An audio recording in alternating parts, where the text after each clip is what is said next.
trying to say that. Is there a tornado outside? I think that the building might be coming down.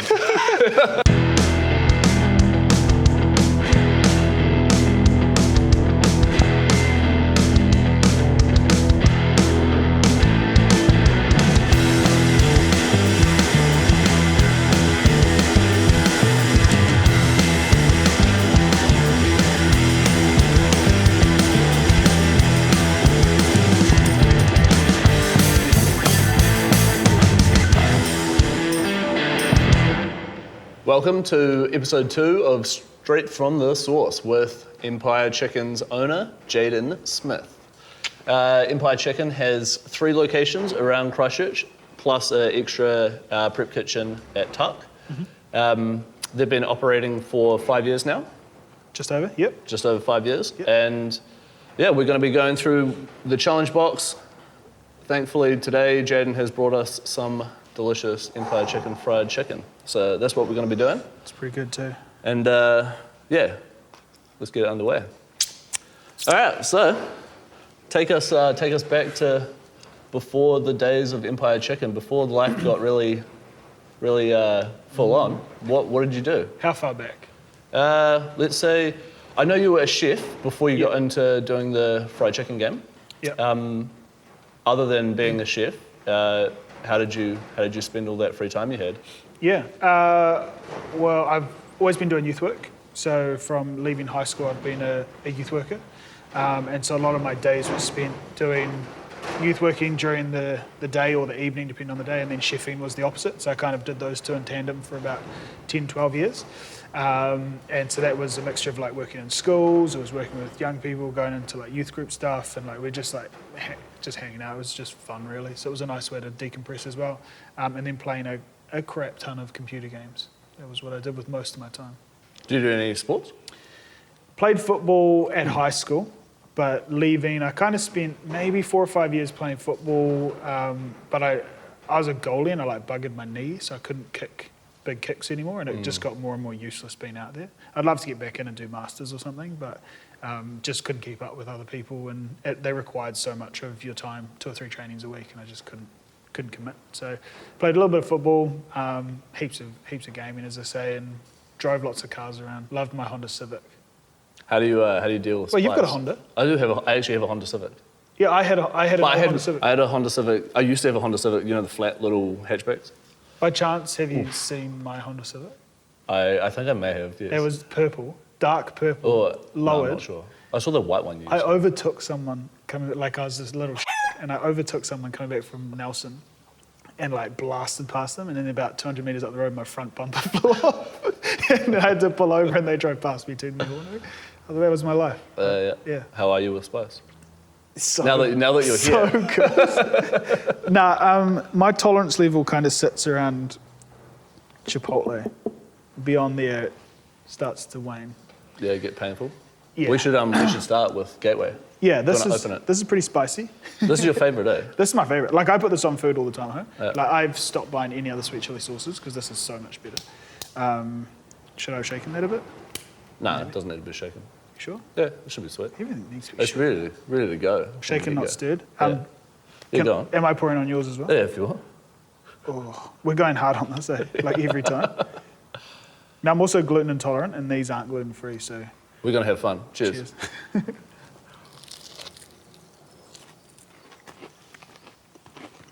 I should have done a smaller bite, but we're here now. Let's see how I'm That's so good. That's so crispy. my eyes are already watering on the sweet chili sauce. There's no way.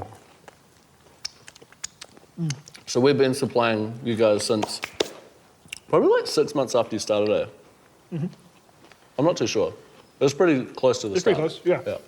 You showed up to our trailer, I think. Did you see me once we moved to Riverside, I think? No, we started supplying you before you were in Riverside. Oh, because we launched... Like in the food truck? Yeah, no, when the food truck was in front of Riverside. It must have been then, because we launched our burgers in July. Yeah, burgers came out in November with just this double and the single.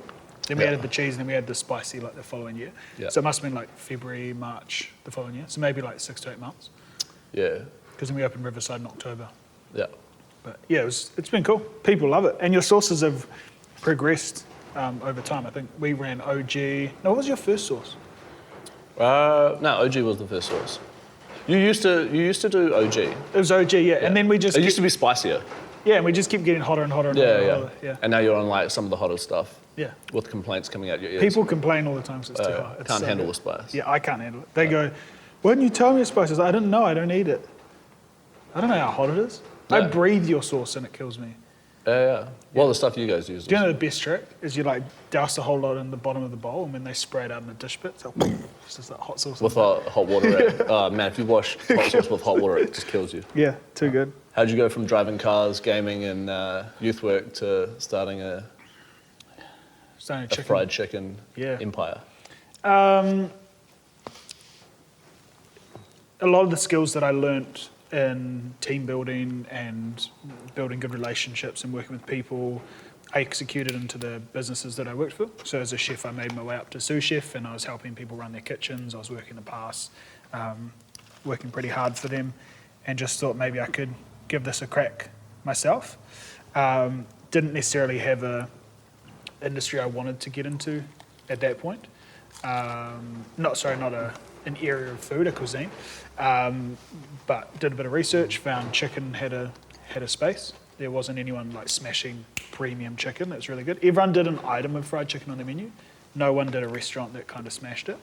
And so that's where we came in to try and tackle that market. And then it took a while to kind of execute the actual changing of that. But I'd already built the skills of how to run a restaurant. We had no money, so it was kind of food truck first, build it slowly and build it to what it is now, because we had to scale it slowly. Yeah. So you saw like an opportunity in the market and you went in. It wasn't like hey, you had this massive liking of fried chicken that you had for years and then went into it. Yeah. Do you know what's funny? Prior to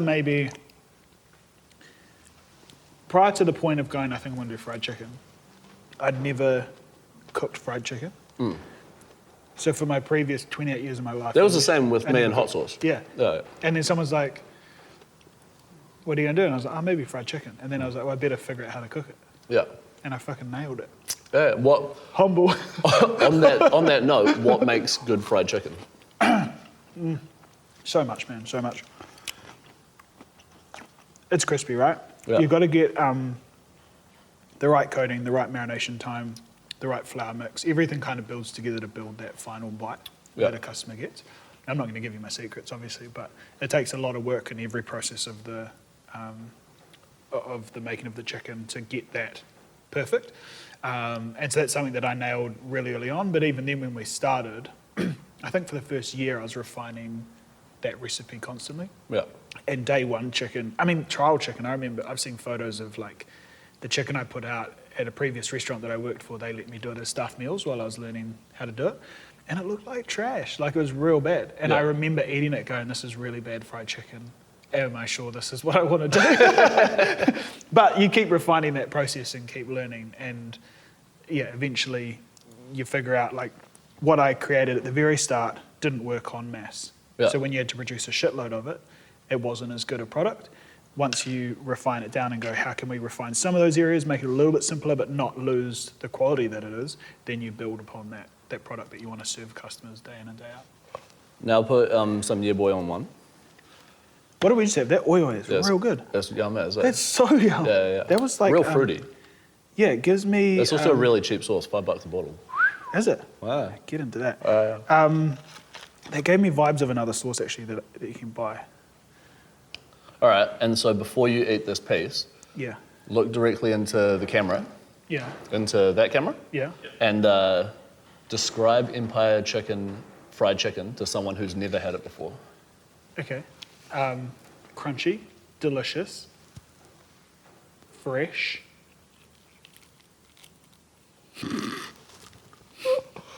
Really yum. Really yum.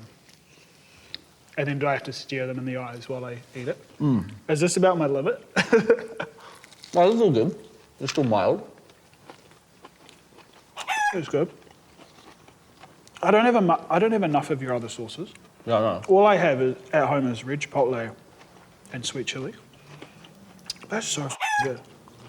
My preference is mild to medium in terms of sauces. Like the ones that I eat. Can we just appreciate how crunchy that is? That is so crunchy. I don't make much chicken anymore because I'm not on the tools, but I've still got it.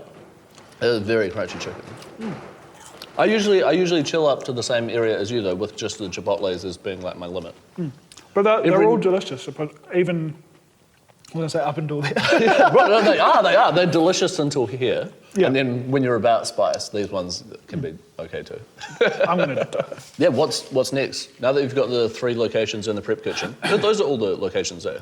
You've got 4 locations in total. 4 locations in total, and plus prep. the food truck. So the food truck goes out and does festivals and events all through summer. Yeah. And then we do a whole lot of stuff with Canterbury Rugby all through the winter for the food truck. We've got to keep growing. We kind of got to just sit back and enjoy it for a little bit first. We've got a bit of making up to do after Addington, just ended up costing a little bit more than we hoped.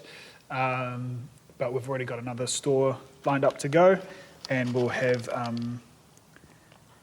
we'll just keep growing. Everyone wants us, that's the thing. Like, we've got people all around the country that like, bring a restaurant here, and I'm sure we could do well. We just have to get our logistics right and build out all of our systems and make sure that everything is done properly so that when we grow, we maintain that quality of what we want. Yeah, so it's scalable. Got to be scalable. Yeah, that's a big. The quality is scalable. Quality not just scalable. the business. Yeah, all the systems. So that's what all my time is right now, is just building systems. So people are like, I don't see you. Do you not work anymore? Are you living the life? I'm like, no, I'm working harder than ever. Yeah. I'm just not on the tools. I'm actually trying to build the systems of the business to try and create something that I can just push out and scale in a couple of years' time. Speaking about that, the last few years have been pretty tough for business in general. You got to go through COVID, and you got to go through this little economic dip. What are some learnings or lessons that you've got along the way? Those are for after. You know, been eating the whole thing. I only eat the part that I'm putting the hot sauce on. But yeah, like what have you come to learn by going through that hard part of business? It's probably like to choose a time to start a business. It was probably one of the roughest times to have done that. Yeah. Riverside opened, which is a big expense too, because Riverside's not cheap to be in. So that's a big risk going from a food truck with low costs to going into Riverside. We opened in October 2019, March 2020, COVID hit. So at that point, we'd had 5 months of, we had one good summer, and then we got rolled by COVID. And we had a good summer, so we had money in the bank. So that first COVID was learning about adaptability. Yeah. And realizing that if you were going to be stubborn and refuse to change with the times that were current then your business probably wasn't going to survive. And I saw a lot of legacy restaurants do that, where they were just like, no, we're just going to stay with our tried and true, our steak and our chips and our whatever, and it just wasn't working. They couldn't deliver it to people properly. The quality wasn't there. Rather than going, all right, well, let's just reconfigure our entire menu to something that's easy to send out to people. So yeah, that was a big thing for me, was just trying to be smarter about what we do and not being stuck in my ways of, we've always done it like this, we have to keep it like this. What were some things that you changed? Just like the adaptability around deliveries. We didn't do much delivery prior to that. We turned on Uber, we turned on DoorDash, we had Deliver Easy. We ran a lot of our own deliveries straight after COVID. So that was the main thing. We came out of the first lockdown. We had maybe 18 staff. No one could come into our restaurant, so we had no need for front of house staff. We didn't want to let anyone go because we knew it was all going to come back to normal eventually. So we just said to all of our staff, anyone that's not working is going to be a delivery driver per day, so what we need. And we were doing 40, 50 deliveries a day, maybe more on some days. In the weekends we'd do 50 deliveries in a night. So our guys were just non-stop, going and going and going. And that saved us the big commission fee of having a delivery partner, because we could do it ourselves. So that was one way where we just pivoted what we were doing. Beam got in touch with us, the scooters. Oh, yeah. And they were like, we can sponsor you scooters. You just have to promote that you're using us and you park them in front of your store, and we'll give you credits, top them up, and you guys can deliver around on them, around the CBD. Like random, like that happened. It was real odd. But like just cool opportunities came up, and we took on as many as we could just to develop who we were as a business. And some of that we've held on to, and some we've reverted back to what we were pre-COVID, which was good. But we've got more efficient and better at doing business because of what we learnt during that period. And you can't even quantify everything. Sometimes it's just like little micro changes of been smarter about your costs because your margins are less or something like that. You just had to figure things out and then change how you operated. Yeah.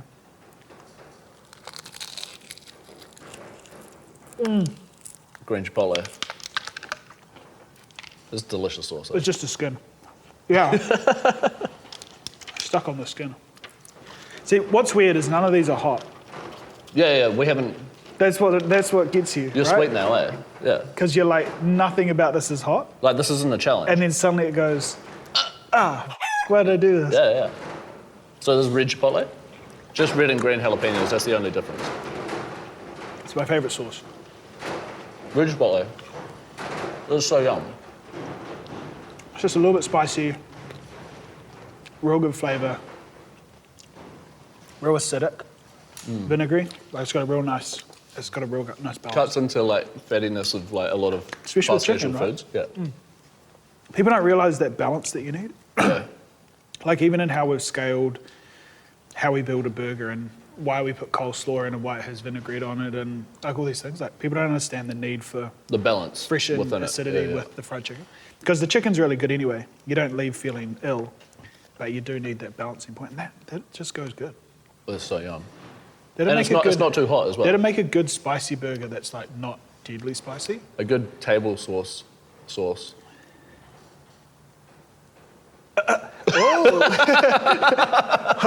Are you a systems guy? Mm-hmm. So, in terms of systems with like your business and building Empire Chicken, do you use some of the skills that you have built doing that to also manage your like personal time? Because like something in running a business is that it seems that your time progressively gets eaten away by this thing that you're building. Yeah. Do you use the system? Do you employ systems to manage like personal time and that split? Is this building going to fall down on us? It is. No. I think the short answer to that is I don't have much personal time, and that becomes quite incapacitating. Like you kind of feel that's a step up. That's like going from 0 to 1,000. It's gonna f me up. You don't have much personal time, and I listened to a podcast recently that was talking about why do we all celebrate busyness? That's become the norm now. Like the We're hustle culture. Way. Yeah. Yeah. We're like, hustle, let's go, hustle hard, go hard. And it's like, as a business owner, or take it back a step, as an employee, hustling's okay because you work hard for 8 to 10 hours a day. Maybe of that you work hard for 5. Yeah. If you're in like going back to when I was a chef. Then you go home and you do whatever you want. You completely shut off. Yeah. Yeah. As a owner, you get as much done as you can. You've got a big to-do list. You go home and you feel guilty because you're like, I've got time here. Why am I not achieving all the rest of my to-do list? So you never shut off and actually relax. And so you're just constantly working. And yeah, you get more done, but it gets to a point where you get so tired and so overburdened by that you actually stop.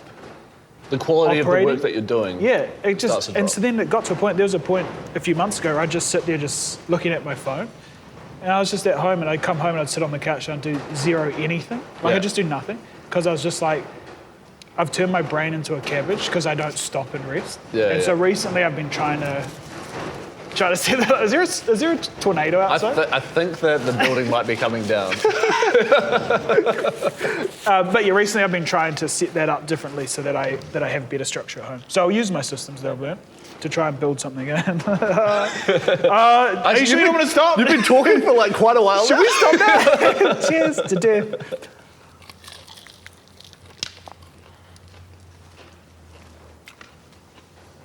It's not even hot. Yeah, I know how this one creeps. That's hot. I think I'm going to cry, but fuck this up. Scorpion and Reaper. So why? So that's question just- for you. Can I ask you a question on your own podcast, YouTube channel video? I guess. Why is there nothing in between this? Huh? Why is there nothing in between this? Just in this specific. Why'd you go, hey, yum, yum, yum, yum, yum, yum, f you up, Like, why'd you do that? And then, yeah, I know you've got another one. Oh, wait, we don't have enough. No, we do. Oh, Hup. You just split that. Why'd you do this? Huh?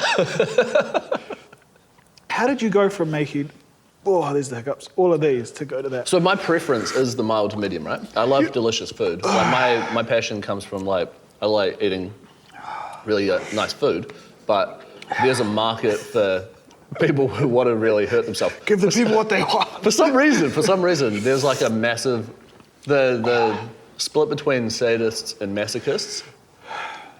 It's 20% sadists, 80% masochists. But you know there's a euphoric response to eating hot sauce. That's Are why people come you back. feeling euphoric? You do. No, but are you? Yeah. Yeah. Like it warms you up, your senses are You're heightened. on your way. Like, I'm feeling good. But it does do that. That's why I swear that's why people keep coming back for more. They go that, like my dad got a spicy burger. Yeah. And he was eating it upstairs, I didn't see him, but Mum came down and she's like, your dad just bought that spicy burger. He almost died. Just do it on one side because I'll keep up. He almost died and he came down and he's like, that was so hot. And then he went and did it again. He comes back another time. He's like, I want that spicy burger. I'm like, Dad, you're too old. It's because people want that thing. But people want that hot sauce experience. Once you've had it once you've gone through it, the first initial time you do it is the worst. And then after that. I guess what I'm saying is if you had sauces in between here. We do. It's just not in the box. I can do hotter sauces when you've scaled. Like I could do these perfectly fine if I'd scaled up into it. Yeah. You know, but because you like. Jump. In the next challenge box, like we kind of bring out challenge boxes I guess this is seasonally. This is the gateway challenge box, right? It's like a get people into the hot sauce. And go, spicy voice is mean. Yeah. Anyway. Mean for sure. All right, so for someone starting out... Did anyone else that's done this podcast, did they have this much hot sauce on them? Yeah, no, the other people that have done this podcast have had about the same amount of sauce. I did not see this much on their steak. I mean, on their other food. On the other food things that they've eaten. That's a lot hotter. This one's hotter? Way hotter, yeah. I'm sweating. I'm pretty hot. I'm in a cold factory with a t-shirt on and I'm sweating. In the middle of a storm. That's not that much hotter. No, that's the same. Yeah. Still hot. That's still pretty hot. It's still on the scale of too hot for me. Yeah. But the jump wasn't big. Like the jump between that and that was the biggest. Do you know, if you could stop breathing, it wouldn't hurt. Yeah. The feeling in my mouth is all good. It's when you breathe, it like runs down your throat. And you're like... So we host Southern Spice every year, and the guy who has won it up until last year, the guy who won it 3 years in a row, he said that the way that you get through it is you just breathe through. That's it. What sort of breathe? There's no antidote. There's no like drink milk. Milk doesn't actually help. It just cools your mouth, and then when you stop drinking, the contrast is really bad again. So it's like going from 0 to 100 again. So it actually hurts more. Yeah, have you burnt your hand before? What do you mean? Have you burnt your hand? Like, burnt your hand? You soak it in like ice water or cold water? Oh, like fire burn, yeah. And you take it out and it like... It hurts again. Yeah. It's in the kitchen. I learned this from a head chef years ago. When you burn yourself, that's probably terrible. I've got heaps of scars and burn marks probably because of this, but you burn yourself. He's like, just keep burning it. No, you run under cold water and then slowly turn the water hot and then go back to work. That's what he used to say. And he's like, stop complaining. Don't be a little bitch. That's literally like... Old chef culture was so different to what it is now. Like he'd be like, put cold water up. He's like, yeah, 10 minutes. No. Just slowly ramp it up. Turn it off. He's like, you're sweet now, you can't feel it, right? And you're like, still hurts. He's like, yeah, but not the same. You'll be sweet. Still hurts, like really bad. Yeah. I'm like, my whole hand's blistering. But no, that's not. I think it's the same with this, right? Yeah. You gotta get that right. For someone starting out in business or a seasoned businessman, Not seasoned yet. No. Just like as advice that you would give for those people. So someone who's either starting out or who's a seasoned business person, what would you say is like a piece of wisdom that you can drop on them? Don't come on this show. Yeah. Whatever you do, make the right friends. Make the right friends. I think planning and being prepared is really underrated. A lot of people talk about it, but a lot of people don't do it. In terms of what, like business plans? Everything. Like a business plan, you create plans, you don't have to follow them. You just have to use them as a guide. But if you don't do any planning, then everything feels like a surprise. So every obstacle that you hit, you're like, oh, I wasn't expecting that to happen. But if you did a plan, you'd be like, there's a high chance these things are going to come and hit me on the way. And you can slightly prepare for those so that when they come, it's not so much of a surprise. That's for business side. But even like, they can be used everywhere. Like my guys, when they're in work, if they don't set their stations up properly and don't set up for the day and it gets busy all of a sudden, they're going to be on the back foot for the rest of the day and they're all going to finish that day exhausted. If they come in, set everything up right, get ready for a busy day, even if it's going to be quiet, but just get that into their system, nothing phases them because they knew exactly what they needed to do. So it's the same in business. If you prepare yourself and know, here's some of the challenges I'm probably going to face, staffing is a huge one. Understanding how you, who cares absolutely 100% about your business, is now going to employ people. And to me, I'm outnumbered 1 to 30 now. I've got 30 people that will never love my business as much as I do. Yeah. They just won't, and they're not expected to. They're not going to care about my business like that. So you've got to go, that's a challenge. If you come into business going, I'm going to employ staff, they're going to love working for me, and every day they're going to give me 100%, you're going to find a lot of obstacles in your way as you go down, but you plan for those things. You come up with, okay, that's going to be a problem. Food costs are inevitably going to go up. There's going to be something. Maybe there's going to be a crisis. We've experienced two already. Maybe something else will happen. What's my plan if we all get shut down again? If we go into a lockdown situation for some reason, how does Empire Chicken operate? What happens if people can't enter my restaurant anymore? What's that situation like? So if you don't think about the future and think about what's coming up and plan for something, like I used to joke when I was 20, I played Nazi zombies. Yeah. Call of Duty. Call of Duty. And I used to plan, like I legitimately had a plan for a zombie apocalypse. What I would do, where I'd go, who I'd get, like who are my friends that would be valuable. Yeah. Legit, like I wasn't even joking. Yeah. I knew it wasn't going to happen, but I was like, it kind of became this funny fantasy thing of like, who would I take? What weapon is near enough that would actually be effective? What's not effective? Golf club, useless. I'll hit one hit and it'll bend. Yeah. So you like come up with this plan, but it's like you plan. You build that into how you do your whole life. So that's what I'm trying to do more of in my personal life. But I've got better at that over 5 years. Yeah. At the start, I was useless at planning. I did a business plan, but then it kind of deviates quite a lot. The thing is like the theory and practical. The only thing is like when you start doing it more and more, you get better and better at doing it so that the plan becomes more like reality rather than the plan is like a guide and then reality deviates so far, you know? So like if you plan more, your planning actually improves. Yeah, and there's some people that are like super like rigid around their plan. So they go, I'm gonna plan this and it has to go to my plan. Yeah. And they can get pretty eaten up by not hitting their targets and hitting their goals. Whereas I'm very much like, throw it all out there, have a whole lot of goals that I'd love to achieve, and then work my way towards them and build the right systems to get to them. And I've got a business coach that helps me do that as well. But it's kind of like, where do I want to be moving towards? Not what are my markers I have to hit at this certain time? Because I know there's going to be other things that get thrown in front of me that slow me down. Like Empire Chicken, I wanted to be in a different place as of 5 years in than we are now. But COVID happened, the recessions happened. COVID happened like three lockdowns, right? So we had our first lockdown. They opened us up and said, 2 shots for summer, we're all good to go. And so I invested 150 grand into expanding Riverside. And then they locked us down again in the summer. And it was like, sweet. You're like, what the? Just send it. But it was like, you got to prepare yourself for all these random changes that are going to occur. And just, who cares? If you don't meet your goals straight away, who cares? Maybe it'll be year 10 that I have 5 restaurants. Maybe it'll be year 6 when I have 5 restaurants. It doesn't matter. I just know that I want to have 5. Then I want to have 6. And then I want to have a franchise. Then I want to franchise the country. And then I want 30. And then I want to retire. All right. I don't know where it'll stop. I might sell it next year. Like, I don't care. It's like adaptability. Yeah, be adaptable. That's actually probably what I want. Rewind back. What's some advice I'd give to a new business? Be adaptable.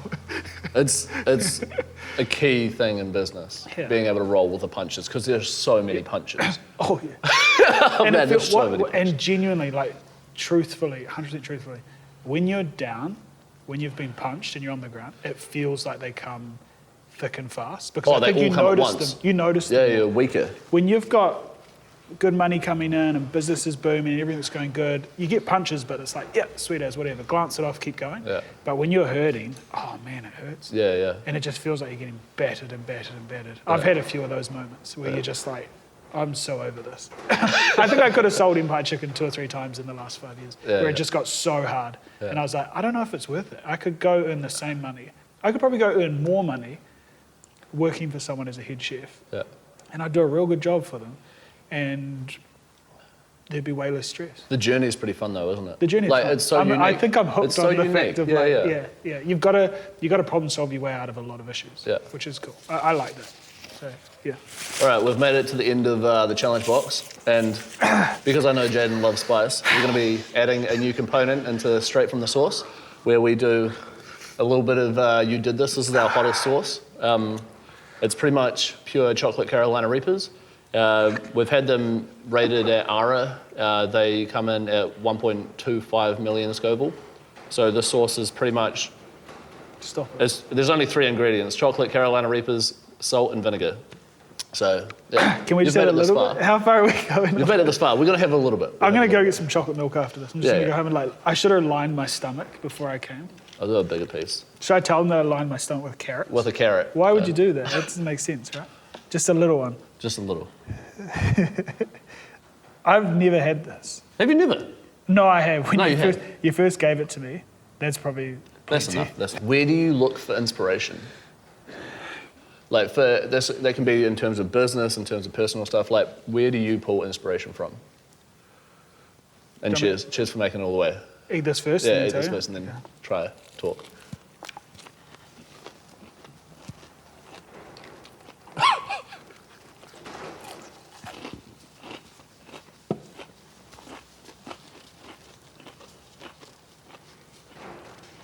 Not even that bad. Isn't it? Huh? It's coming out my nose. It's in my ears. It's like, it's not even that bad. You've come a long way from the first times. Do you know how much hot that I sauce I've ended up eaten? giving you. Man, that's pretty hot. From the first times I gave you hot sauce. I remember come a long way. your first sauce you bought me. Oh, I think I breathed it. Bro, that's hot. That's hot sauce.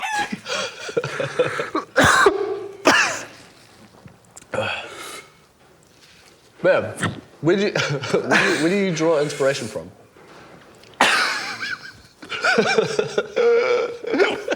Mom, I love you.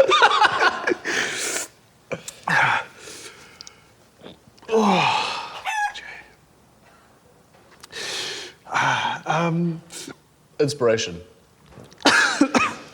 Yep. Social media? Like other businesses? So, yeah. YouTube?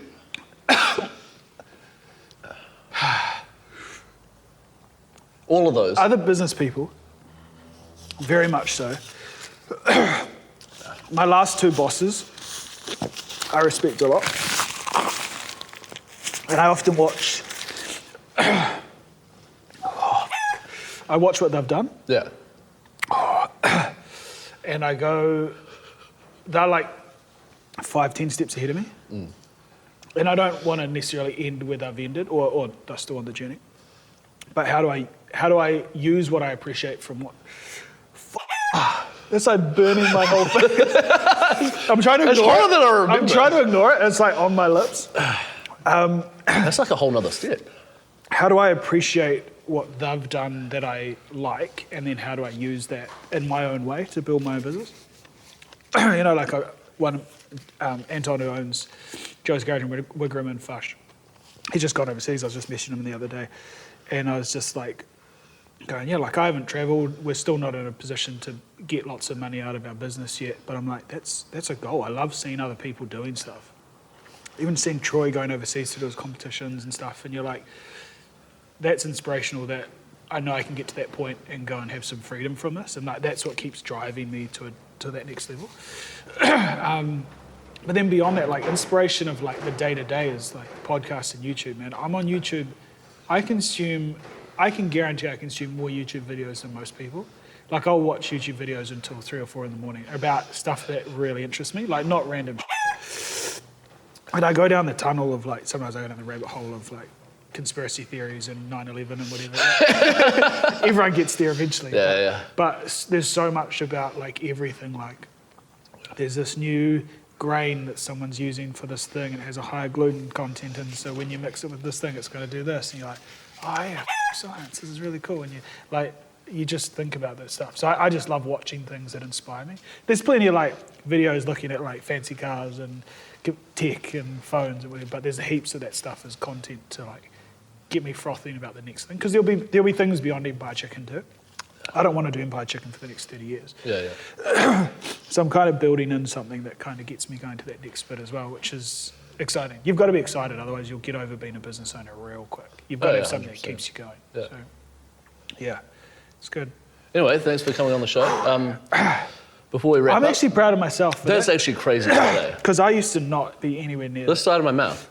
My lips are on fire, both lips. I'm just trying to ignore it. It's like, I feel like I've burnt my lips, like with heat burn. Same. So before we wrap up, if you've got any promotions or any stuff you want to say about Empire Chicken, any things you've got coming up in the future, that camera, go ahead. Just these two? Just these two. I think we have one upstairs. That camera, that camera, that camera, or that one right there. Can you snap to that camera? Well, I guess the only thing that I can think of is we've just opened up our Addington store, which is really cool. So we've got Addington and Papa Nui now running out, and they've got beer available. We're trying to push that to people so we can use the spaces to cater in, which is really awesome. Riverside's characteristically been a smaller space that's harder to get lots of people into. We've now got 2 really cool stores that we can push people into. So really proud of that, proud of what Addington's doing. And we're looking forward to another restaurant very soon, and well, not very soon, but in May next year. So watch the space for Empire Chicken version 3, 4, 5. 5. See? Can't even keep up. There you go. Cheers, guys. Catch you later. There's some hot stuff. Fuck.